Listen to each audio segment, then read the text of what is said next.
When you think of Hallmark Christmas movies, you may think they're formulaic. Here's a tweet that went viral last year with a bunch of their posters, and yeah, they all look the same. But besides sharing common themes and tropes, are the stories themselves formulaic?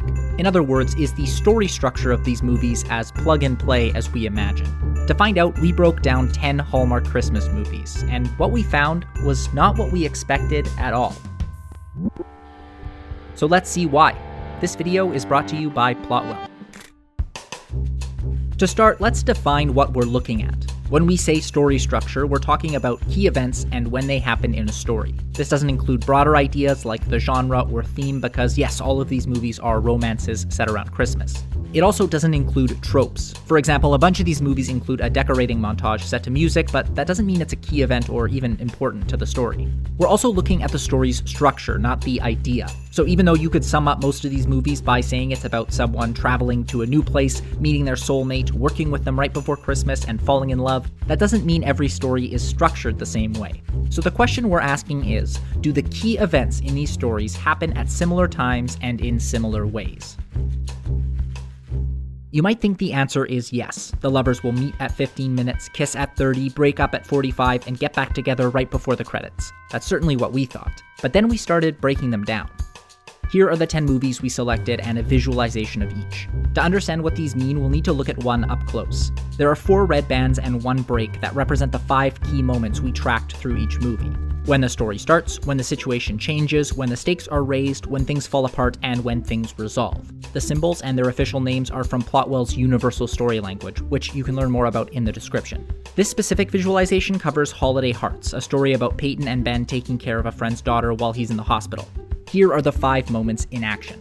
The story starts when Peyton and Ben meet and learn their friend Ford is injured. The situation changes when they agree to take care of his daughter Lily and complete her Christmas traditions. The stakes are raised when Ben reveals to Peyton he might be moving to Honduras for work. Things fall apart when Peyton and Ben argue about him moving away, and things resolve when Ben stays and the two end up together. Straightforward and, on the surface, seemingly formulaic. But compare it to the others and you'll see things are not so plug and play. Some movies have the situation change as early as 10 minutes, when others wait over 25. Some spend over 20 minutes on the last 2 moments, while others get it done in 10. One movie even starts the story immediately when the protagonist falls and loses her memory. In terms of the timing of these moments, there is a lot of variance and no standard as you'd expect. But what about the nature of these moments? Do the same types of things happen in each one? Actually, no. For example, in most of the moments when things fall apart, there is an argument. But in Nostalgic Christmas, it's a misunderstanding, and in Christmas Under the Stars, the argument happens when the stakes are raised, not when things fall apart.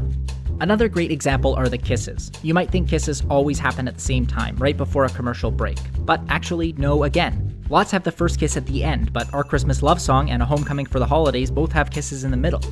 But you might say they all share those 5 moments. Surely that means they are formulaic. Well, almost every story has these 5 moments, and their visualizations aren't so different from these ones. Here's Pig, a recent Nick Cage movie, side by side with Christmas Under the Stars. These movies are pretty opposite in tone, yet a lot of the moments line up. In fact, their structures aren't so different, and just as many moments line up between these two as between Christmas Under the Stars and The Mistletoe Secret, 2 Hallmark movies. So let's answer the question. Do these movies all have the same structure? No. But this doesn't mean there aren't structured trends these movies share. For example, in typical movies, things fall apart earlier, like in our example of Pig. In Hallmark movies, there is a lot less time between things falling apart and things resolving. This is probably to keep the movie light, since we're not watching Hallmark movies for drama or suspense. We want something nice, easy, and fun, and less time in a rough patch means more time for falling in love. So even though their posters are nearly identical, Hallmark Christmas movies aren't as formulaic as we might think. In fact, they have just as much variance in their story structures as most other movies do. Sure, they might have the same tone, the same tropes, and even the same actors, but when you break them down into their parts, you'll find they aren't so cookie-cutter. Because from a structure standpoint, Hallmark isn't nearly as formulaic as it's made out to be. Their tropes, on the other hand, well, those are pretty recycled. I think you should ask her to the tree lighting tomorrow night. You should ask him to the Christmas tree lighting tomorrow. Invite him to the tree lighting tonight. See you at the tree lighting? Tree lighting? Come to the tree lighting ceremony tonight. Then we can go to the tree lighting. The tree lighting? The tree lighting at the old mill. The Christmas tree lighting later? Wouldn't miss the tree lighting ceremony.